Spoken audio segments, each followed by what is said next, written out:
So, ito yung sarili nating example no, nakita natin dun sa YouTube channel ni Steve Crow. Ito yung ginagamit yung profit function o yung P of X para makuha yung selling price that maximizes the profit at a reduced selling price. So, ibig sabihin, kinukuha mo yung derivative ng profit ng isang profit function na kung saan kinukuha mo yung selling price kinukuha mo yung selling price na may optimum profit pero at a reduced price. So ibig sabihin maximizing profit at a reduced selling price. So yan yun. Kaya makikita nyo yung 20x squared, no? So, lalagyan ko lang ng nalimutan ko yan, eh. Yan. So, yan, may prime na siya. Nakita nyo, nilagyan ko na, nakalimutan ko, eh.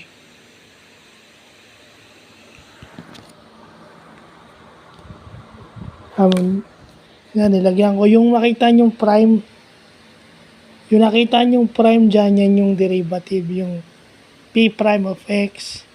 Diba? 40x squared minus 500. Kasi yung 3,000, ang derivative ng constant, 0 na yon. So, yun. Kasi, kaya ito yung binidyohan ko dahil ang natin, calculus. So, ginagamit yung, hindi lang to break even. Okay? Yung break even, ganito rin yung process ng pagsosolve. Pag kukunin mo yung selling price, optimal selling price at a reduced optimal profit at a reduced selling price, ganun din pala. So yun ang kulang. Ito. O yan, nalimutan ko. Yan.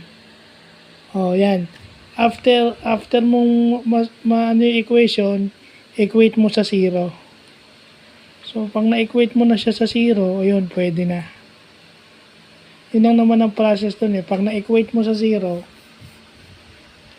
then, tsaka mo na kunin yung derivative. So, yun na getting the selling price with the maximum profit but at a reduced price. Ibig sabihin, sa mas mababang presyo. Yun naman talaga ang ang purpose ng business, mag-stimulate ng sales. So, kukunin mo yung selling price na kung saan kikita ka ng marami, kikita ka ng optimum, ibig sabihin yung pinakamalaking kita, pero ang price mo mas mababa. Yun ang isa sa objective ng negosyo. Kikita ka, pero ang price mo mas mura o mas kaya ng customer o ng buyers. Yun naman talaga ang purpose ng business, eh.